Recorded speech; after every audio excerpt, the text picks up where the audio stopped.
The elite operators of the U.S. Special Operations community are tasked with only the most difficult and dangerous missions.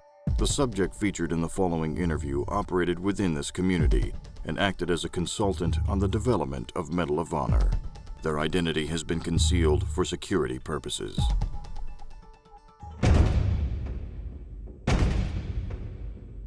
I had a teacher, in high school reading about history, and I remember telling her, because I was kind of a smart ass, and I told her, I don't want to read about somebody else. I want to make history. I want to do it.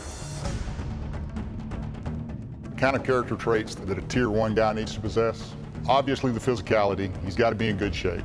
He doesn't have to be the strongest guy, but he's got to be a guy that probably is well above average.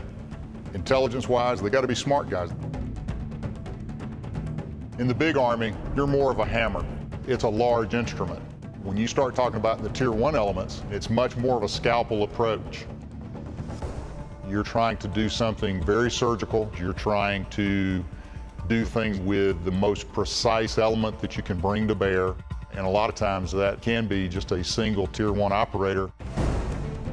No telling what he had to do to get to that point so that he could go through that door, so that he could confront a guy with a gun who wants to kill him. And he is going to try to, in a very surgical method, apply the very precise amount of damage to the bad guys without inflicting any damage on the hostages that may be in there. He's risking his life to save somebody else's life. He's doing it at great risk to not only himself, but his teammates. I would rather take a bullet myself than do something stupid that resulted in one of my buddies getting shot. I wish that the public in general could have an understanding of what guys do.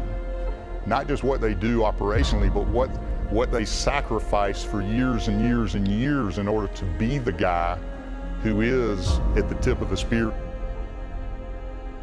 For me, I'm not a very sociable person, to be quite honest. Ask my wife.